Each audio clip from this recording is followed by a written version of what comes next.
Les histoires du Nouveau Testament, on les connaît tous plus ou moins. Mais imaginez un instant que sous les récits de miracles, de résurrection, il se cachait une histoire complètement différente. Une histoire politique, secrète, qui attendrait juste d'être décodée. Voilà la question qui est au cœur de notre analyse. Est-ce que ces textes anciens sont exactement ce qu'ils paraissent être ? Ou bien est-ce qu'ils dissimulent une réalité bien plus complexe, une réalité écrite pour une poignée d'initiés seulement ? Alors, qui a pu oser proposer une idée pareille ? Il faut remonter aux années 90. C'est une chercheuse australienne, Barbara Tiring, qui a avancé une hypothèse, disons, radicale. Et si les évangiles n'étaient pas un récit à un seul niveau, mais plutôt un puzzle conçu pour cacher une histoire politique explosive ? Ok, mais comment est-ce qu'on pourrait déchiffrer un code pareil ? D'après Tiering, la clé ne se trouve pas dans les évangiles eux-mêmes, non.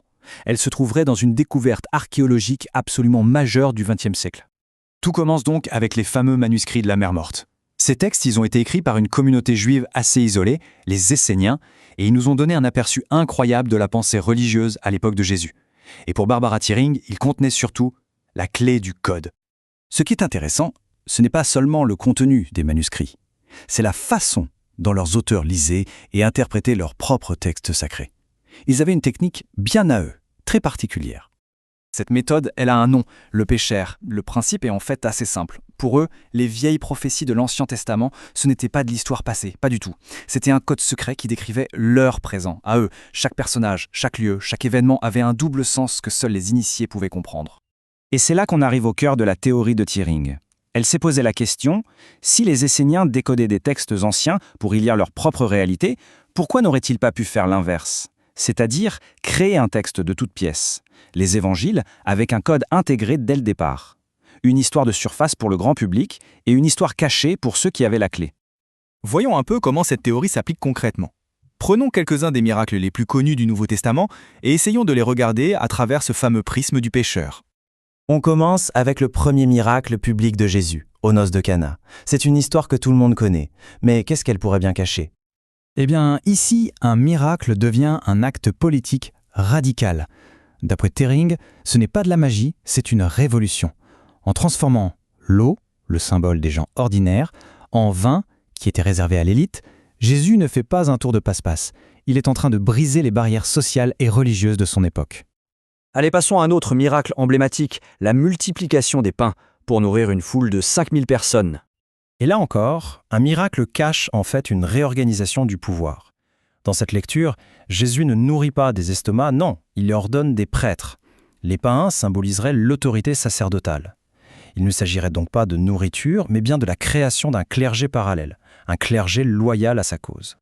Bon, si de simples miracles peuvent cacher des réphones, qu'en est-il de l'événement le plus important de tous ? Là, la théorie de Tiering s'attaque vraiment au cœur même de la foi chrétienne. Première affirmation choc, la crucifixion n'aurait pas eu lieu à Golgotha, près de Jérusalem. Non, elle aurait eu lieu directement sur le site de la communauté de Qumran, en plein désert. Forcément, le contexte change radicalement. On passe d'un événement public romain à une affaire politique interne. Et le plan, selon Tiering, est digne d'un véritable thriller. La crucifixion serait en fait une mise en scène. Jésus n'est pas tué, mais drogué avec un poison qui simule la mort. Une fois descendu de la croix, il n'est pas mis au tombeau, mais emmené en secret dans une sorte de grotte infirmerie où ses alliés le soignent en attendant qu'il récupère. L'approche de Tiering, c'est vraiment celle d'une enquêtrice. Pour elle, les petites incohérences du récit traditionnel pointent toutes vers une explication purement humaine. D'ailleurs, elle a cette phrase qui est assez frappante. « Les preuves d'une véritable résurrection se sont révélées à maintes reprises très faibles. Un tombeau vide ne prouve pas une résurrection.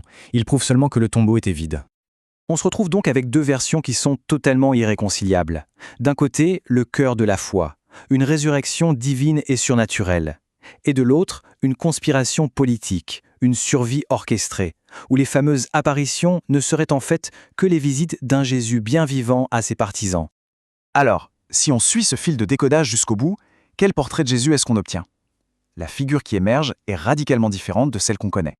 Le Jésus de Tiering n'est pas le Fils de Dieu. C'est un prétendant au trône, un descendant de la lignée royale de David, un chef politique engagé dans une lutte de pouvoir au sein des Esséniens, un homme marié, père de famille, qui aurait survécu à une tentative d'assassinat politique et aurait continué son œuvre, non pas au ciel, mais bien sur terre.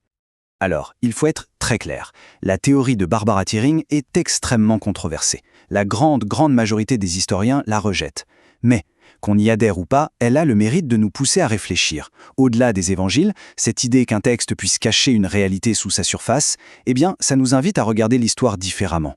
À toujours se demander ce qui pourrait bien se cacher, juste sous le vernis du récit officiel.